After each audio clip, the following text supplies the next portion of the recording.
तो आज हम डिस्कस करेंगे जी अरेस्ट यानी गिरफ्तारी, वो भी पुलिस के द्वारा। पंजाब, हरियाणा, वेस्टर्न यूपी, ये जो जाट बेल्ट है ना जी, इस सारी बेल्ट में इस कंसेप्ट को, अरेस्ट को बहुत ही डेंजरस और बहुत डरावना माना जाता है। लोग यहाँ 10-10 साल जेल काटने से नहीं डरते, बंदा मारने से या मरवाने से भी नहीं डरते, टांग तोड़ने से और तुड़वाने से भी नहीं डरते, लेकिन पुलिस रिमांड के दौरान जो उन्हें जलील होना पड़ता है उससे लोग बहुत डरते हैं। खास करके इज्जतदार लोग इस बात का एहतियात रखते हैं कि उनके बच्चे कोई ऐसी हरकत ना करें, ऐसी हरकत कभी भी ना करें कि बात पुलिस तक पहुंचे। जिनके बच्चों का झगड़ा कभी पुलिस तक पहुंच जाता था तो उनको बहुत ही नमोशी होती थी कि बच्चे ने ये क्या किया, पुलिस दिखा दी इस उम्र में, ऐसे हालातों में। तो फंडामेंटल रूल ये है जी कि पुलिस कॉग्निजेबल केस में आपको बिना किसी वारंट के, बिना किसी मजिस्ट्रेट के ऑर्डर के गिरफ्तार कर सकती है। ये तो है बुक, और बुक मैंने देखा, मैं हैरान हो गया। इसके सिवा भी इवन जो कॉग्निजेबल जुर्म हैं उनमें भी बहुत सारे इफ्स एंड बट्स हैं, उनमें भी बहुत सारे अंकुश हैं पुलिस के ऊपर कि वो ऐसे गिरफ्तार नहीं कर सकती, ये हो तो ही कर सकती है। लेकिन ग्राउंड रियलिटी ये है कि जब पुलिस गिरफ्तार करने पर आती है तो वो नॉन कॉग्निजेबल को भी एक दो लाइनें इधर उधर करके बयान में कंप्लेनेंट के कॉग्निजेबल बना लेती है। ये मैंने कॉग्निजेबल केसेस वाली वीडियोस में बड़ी डिटेल में बताया है कि कैसे हो जाता है। फिर भी खैर लॉ मेकर्स ने बड़ा ध्यान रखा लोगों का। आई एम थैंकफुल कि क्या क्या उन्होंने अंकुश लगाए पुलिस की पावर पर, वो आज हम देखते हैं। अदरवाइज तो हमारे तुम्हारे मानने में तो ये है कि पुलिस की कॉग्निजेबल केस में अरेस्ट करने की पावर बेरोक है, कोई उस पर अंकुश नहीं है, भी नहीं, बुक के बावजूद भी नहीं है। कॉग्निजेबल केस वो होते हैं जो थोड़े ज़्यादा सीरियस होते हैं। इनके बारे में कि कौन सा जुर्म कॉग्निजेबल है कौन सा नहीं, वो फर्स्ट शेड्यूल में लिखा है, जो सीआरपीसी की सेक्शंस के बाद एक सूची लगी हुई है, शेड्यूल है वैसे वो टेबल, उसमें लिखा है कि कौन सा ऑफेंस कॉग्निजेबल है कौन सा नहीं। जो स्पेशल क्रिमिनल लॉज है उनके अंदर ही लिखा है कि वो ऑफेंस कौन सा एक्साइज का, एनडीपीएस का कॉग्निजेबल है कौन सा नहीं। तो आज हम देखते हैं आगे जी, ये एक ही सेक्शन डिस्कस करेंगे पर ये बड़ी डेंजरस, डरावनी और इम्पोर्टेंट सेक्शन है इस नॉर्दर्न इंडियन माइंडसेट के ख्याल से। तो हम डिटेल में देखते हैं थोड़ा, क्योंकि किताब कुछ और कहती है और हमारी फीलिंग एट ग्राउंड ज़ीरो कुछ और है। सेक्शन 41, ये 35 हो जाएगी जब BNSS लागू हो जाएगा। इसका पहला है जी, कोई भी पुलिस ऑफिसर बिना किसी वारंट के, बिना किसी मजिस्ट्रेट के ऑर्डर के कॉग्निजेबल जुर्म अगर उसके सामने हो रहा हो तो गिरफ्तार कर सकता है। ये तो सीधी सी बात है, ये कॉमन सेंस है। मैंने इतने साल की दहाकों की जज्जी में ये पाया कि 99% लॉ जो है वो कॉमन सेंस है। उसके लिए बड़ी बड़ी किताबों की या इनकी थ्योरीज की ज़रूरत नहीं है, कोई बड़ी ज्यूरिस्प्रूडेंस लिखने की ज़रूरत नहीं थी। चलो खैर इंटेलिजेंट बनतों ने भी तो कुछ काम करना होता है, तो लॉ की फ़िलासफ़ी को बनाना वो इंटेलिजेंट इंटेलेक्चुअल्स का काम है। वो कोई, मैं उसको निगेट नहीं करता, लेकिन लॉ जब हम अप्लाई करते हैं आम लोगों पे तो वहाँ कॉमन सेंस ही काम आती है, रीज़न, लॉजिक, कॉमन सेंस। तो यहाँ ये है कि जो पुलिस वाले के सामने ही कॉग्निजेबल ऑफेंस कर रहा है उसको पुलिस अरेस्ट कर सकती है। एक तो ये हो गया, इसको हम अलग कर दें, ये अलग है। उसके आगे आ गया जी सेक्शन 41 ब्रैकेट में 1 ब्रैकेट में A, ये है पुलिस वाले की प्रेजेंस में करना, ये अलग हो गया। तो B है, यहाँ गलती से मुझसे A पड़ गया शायद। तो B है कि जब कोई रीजनेबल कंप्लेंट हो, जहाँ क्रेडिबल इंफॉर्मेशन हो, जहाँ सस्पिशन हो कि कोई ऐसा ऑफेंस हुआ है जो 7 साल के, जिसमें 7 साल के कम की कैद है, जहाँ 7 साल तक कैद है, यानी 0 साल से लेकर 7 साल तक जितने भी जुर्म हैं वो इसमें आ गए, 41 ब्रैकेट में 1 ब्रैकेट में बी में।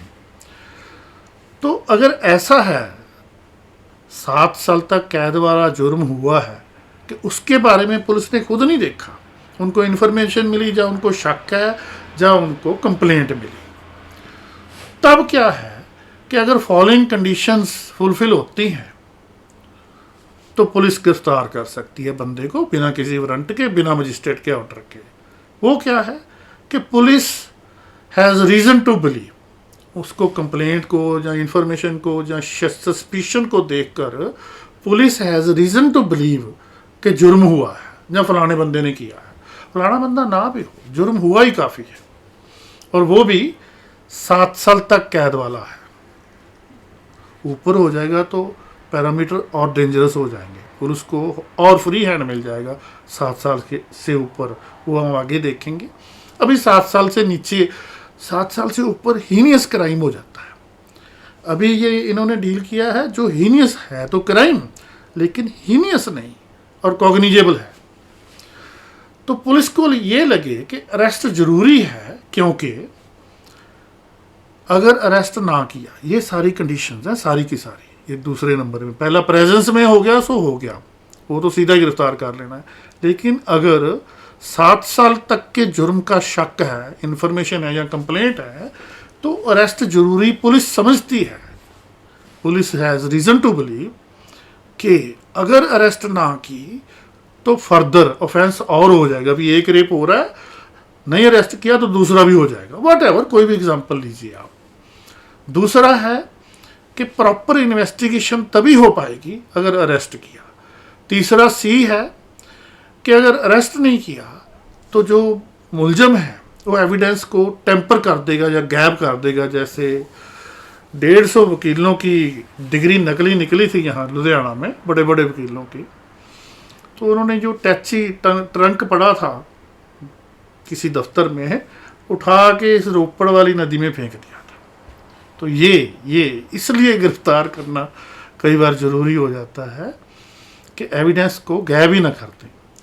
फिर अगला है जी डी, कि ऐसा ना हो कि गवाहों को कोई लालच दिया जाए या धमकाया जाए या उनको कोई वादा किया जाए तुम्हें ये दे देंगे वो दे देंगे, कि वो गवाही देने ना जाए। यहाँ लफ्ज़ जो बार बार यूज़ करती है CrPC, such person from any person acquainted with the facts of the case. इसका असल में मतलब है गवाह, क्योंकि बंदे को कितना मर्जी पता हो किसी जुर्म के बारे में, अगर वो गवाही देने नहीं आएगा कोर्ट में तो क्या अक्वेंटेड और क्या नॉट अक्वेंटेड, एज टू उसको रोकने के लिए कोई हरकत ना करे, इसलिए अरेस्ट करना है। अगला ई है जी कि अगर अरेस्ट ना किया तो कोर्ट में हर डेट में हाजिर नहीं आएगा, प्रेजेंस इन दी कोर्ट। ये 5-6 कंडीशंस हैं। अगर 7 साल से जुर्म कम है और कॉग्निजेबल है, आप देखो ये कंडीशंस हैं मगर ये नहीं है।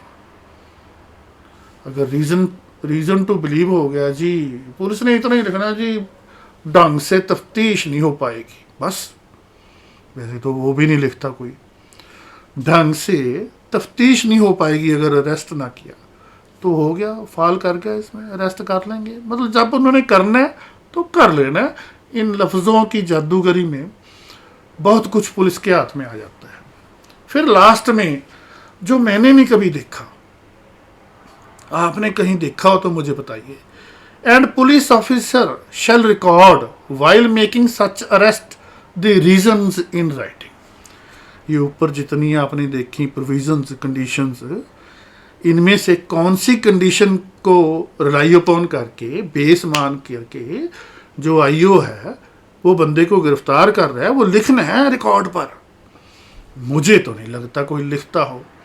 मुझे तो ये भी नहीं लगता कि चाहे वो कांस्टेबल हो जिसने अरेस्ट करना है, चाहे हेड कांस्टेबल हो, एएसआई हो, एसआई हो, एसएचओ हो, डीएसपी हो, मेरा नहीं ख्याल उसको ये ढंग से ये प्रोविजंस भी पता होंगी। लिखना तो दूर की बात। बाकी खैर हो सकता है मेरा ओपिनियन ना ठीक हो, लेकिन मैंने यही देखा है। चलो जी, ये ऊपर हमने बेयर एक्ट देखा, थोड़े से पोर्शन का सेक्शन 41 का, ये अपना देसी हिंदुस्तानी बेयर एक्ट, इस पर आ जाते हैं। इस पर 41(1) है जी, बिना वारंटों के, बिना मजिस्ट्रेट के ऑर्डर के पुलिस गिरफ्तार कर सकती है अगर क्राइम उसकी प्रेजेंस में हो रहा है, वो कॉग्निजेबल की बात हो रही है इस सेक्शन में सारी, दूसरे की बात ही नहीं करेंगे हम। आगे है नॉट प्रेजेंट नहीं है पुलिस वाला जब जुर्म हो रहा है, बट कंप्लेंट आई है, इंफॉर्मेशन आई है, सस्पिशन आई है of crime up to 7 years, उस क्राइम की जिसकी सजा 7 साल तक है, 0 से 7, वो तो 3 बार लिख रखा है ऊपर सेक्शन में, आप देखिए ना, ये क्या है, cognizable offence punishable with imprisonment for a term which may be less than 7 years और विच मे एक्सटेंड टू 7 years। सीधा 7 साल लिख के काम चलता था ना, विद और विदाउट फाइन लिखने का क्या लॉजिक आ गई है। चलो खैर, फिरंगी थे, क्या कह सकते हैं।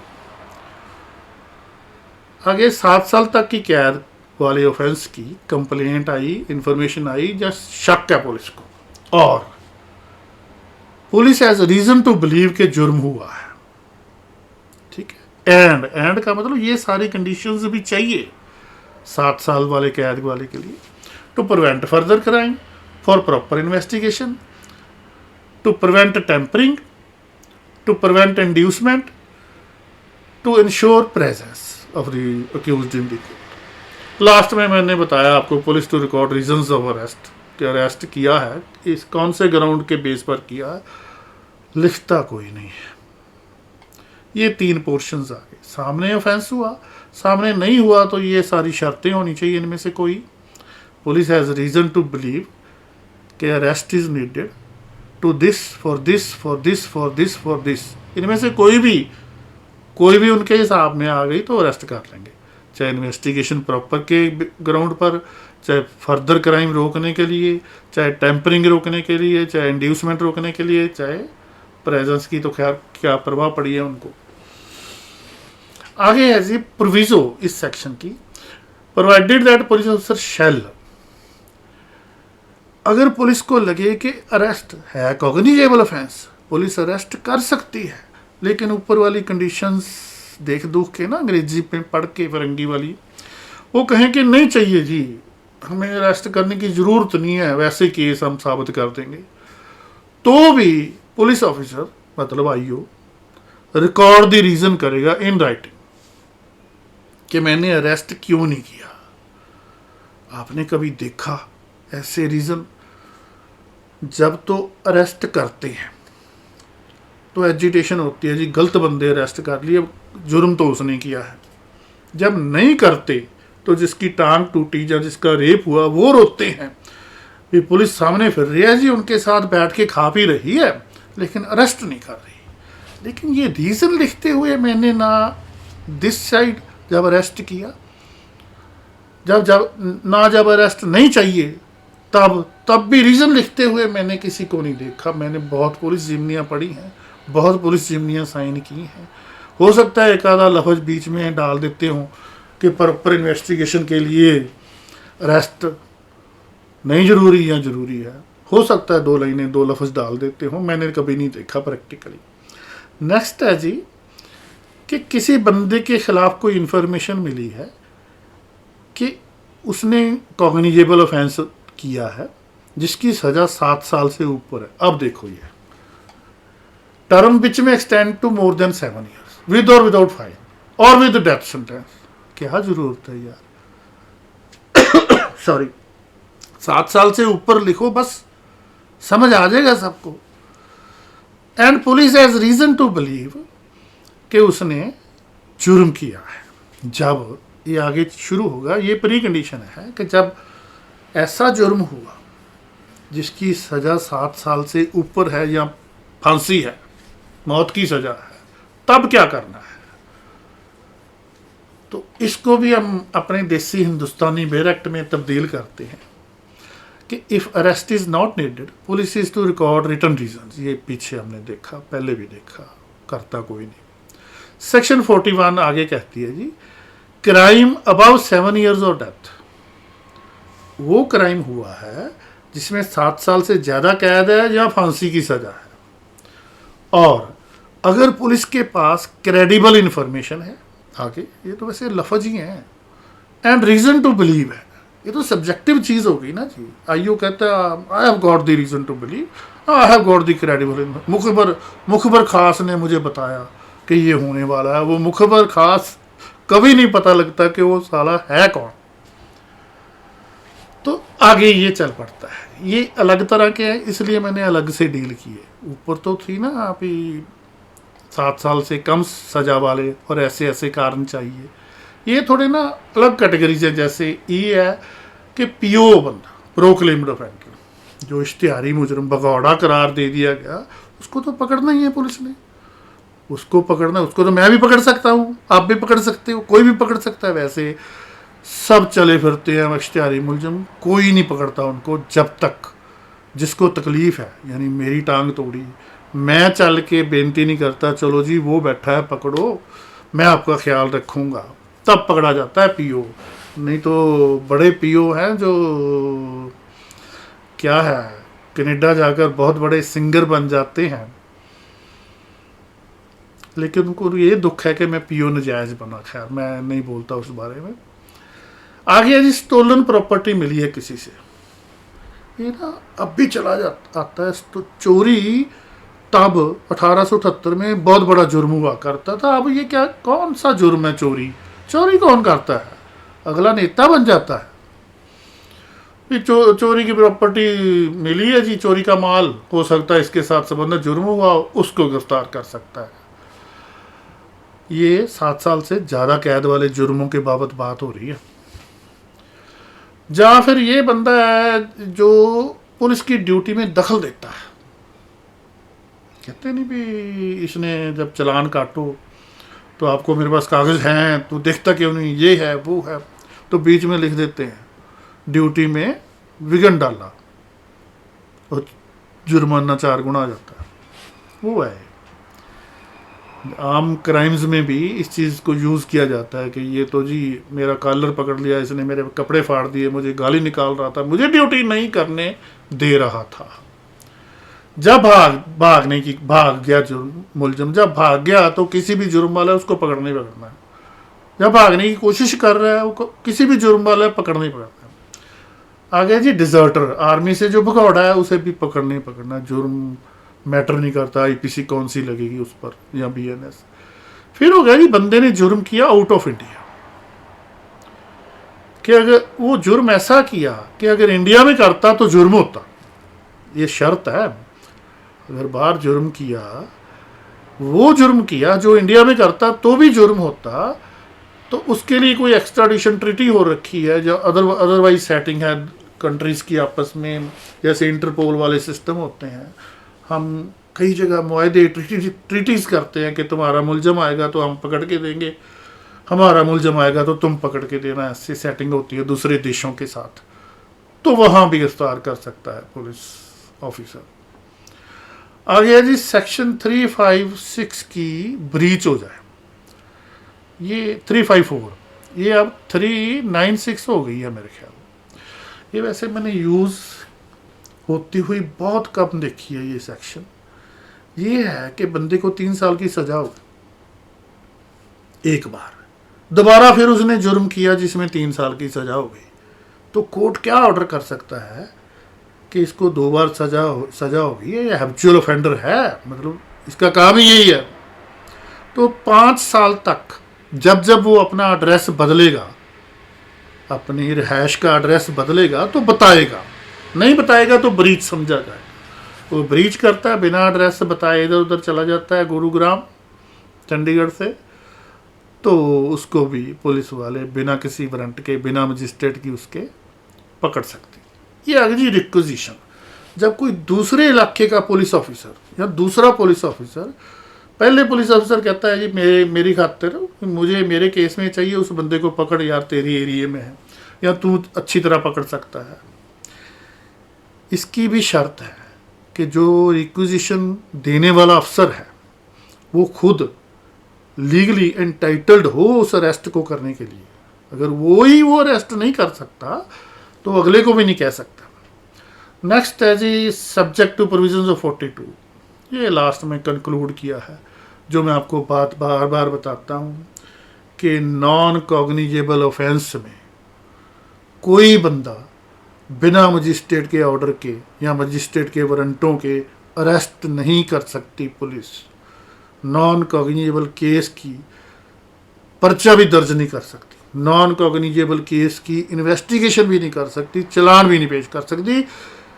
असूलन कानूनन नॉन कॉग्निजेबल केस में पुलिस आपका कुछ भी नहीं कर सकती। एक है सब्जेक्ट टू सेक्शन 42 हो गया जी, ये 2010 में डाली थी इन्होंने।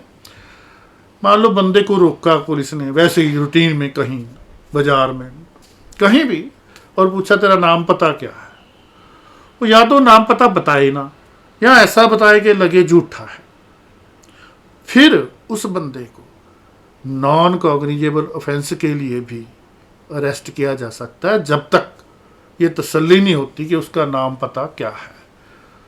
ये भी शायद कम ही यूज़ होती है प्रोविजन, क्योंकि बंदा बता ही देता है फटाफट। इस बात के लिए अंदर कौन जाना चाहेगा कि मेरा नाम पता नहीं। नाम पता तो आजकल वैसे सबको पता है। आप स्कूटर का नंबर डालो, आपका सारा कुछ निकल आता है वो सिस्टम में से, पुलिस के पास होती है वो मशीन सी। आगे ये जी हमारा हिंदुस्तानी बेर एक्ट आ गया कि किस किस को पुलिस गिरफ्तार कर सकती है, कि अगर बंदा प्रोक्लेम्ड ऑफेंडर हो, या उससे स्टोलन प्रॉपर्टी चोरी का माल पकड़ा गया, या वो ड्यूटी में विघन डाले पुलिस ऑफिसर की, या भागने की कोशिश करे, या भाग जाए। तो भागने को जो बंदा कैद से भाग गया उसको तो पकड़ेगा ही ना, तब वारंट या नॉन कॉग्निजेबल कुछ नहीं देखेगा। वो डिजर्टर है आर्मी से भगौड़ा बड़ी सीरियसली लिया जाता था पहले। एक्स्ट्राडिशन वाले मसले, बंदे ने जुर्म बाहर किया, अगर इंडिया में करता तो जुर्म होता, फिर वो ब्रीच ऑफ सेक्शन 356 एन, अब ये 394 BNSS हो जाएगी, वही के 3 साल 2 बार कैद हो गई, तो 5 साल के लिए उसको अपना एड्रेस अगर चेंज करना है रेजिडेंस रिहायशी, तो बताना पड़ेगा, नोटिफाई पुलिस को ही बताएगा। ये तो मर्जी है वैसे कोर्ट की कि कोर्ट को भी बता के जाए। तो ये अगर मतलब चलते चलते बंदा ऊपर जाके बरी हो जाए हाई कोर्ट में या सुप्रीम कोर्ट में, तो फिर ये सिस्टम ख़त्म हो जाता है, फिर नहीं उसने उस पर ये रहता अगर बरी हो जाए तो। रिक्विजिशन मैंने पीछे बता ही दिया आपको। तो ये लास्ट था कि 41(2) के नॉन कॉग्निजेबल केसेस में अरेस्ट नहीं हो सकती बिना मजिस्ट्रेट के ऑर्डर के, बिना वारंटों के, सिवाय कि जब बंदा नाम और पता देने की कोशिश ना करे, या आनाकानी करे, या गलत बताए, शक पड़ जाए कि झूठ बोल रहा है। तो हेयर द वीडियो कंक्लूड्स। फिर मैं आपको बता दूं कि यहाँ आपने देखा बहुत सारे अंकुश हैं कि कॉग्निजेबल केसों में भी पुलिस ऐसा हो तो ही गिरफ्तार कर सकती है। ख़ास करके ये वाले अंकुश जो हमने देखे, prevent further crime, proper investigation, prevent tampering, prevent inducement, ensure presence of accused in the court. लेकिन ग्राउंड पे बहुत सारे हालात भी ऐसे हो जाते हैं जब आप नहीं वेट कर सकते किसी वारंट की, और कई बार आपको पता ही नहीं लगता कि ऑफेंस कौन सा हो रहा है। बंदा भाग रहा है तो पता नहीं कौन कौन से ऑफेंस करके भाग रहा है, शक पड़ गया। तो ग्राउंड पे अरेस्ट जब किसी को होना होता है, ऐसे हालात बनते हैं, तो वो हो ही जाता है। मेरा नहीं ख्याल इन सारी प्रोविजंस को कोई पढ़ता है। दूसरी बात ये है कि नहीं करेंगे तो क्या हो जाएगा। इन प्रोविजंस को बिना फॉलो किए कोई हजारों में से एक अपनी अरेस्ट चैलेंज करेगा, supreme court high court declare कर देगा भी डिटेंशन इलीगल है, उसके बाद क्या। कभी कुछ होता देखा नहीं। 30 साल चालान नहीं पेश कर, पुलिस 30 साल चालान नहीं पेश करती, कुछ नहीं होता। डिपार्टमेंटल एक इंक्वायरी कई बार चलती है, कई बार नहीं चलती, वो आपस का ही मसला होता है, कुछ नहीं होता। तो आप ये ग्राउंड रियलिटी पर मान के चलिए कि अगर आप गरीब हैं तो आप किसी भी हालात में गिरफ्तार हो सकते हैं। ऐसे मसले में ही ना पड़ें कि पुलिस तक ना बताए। Here the video concludes. Thank you.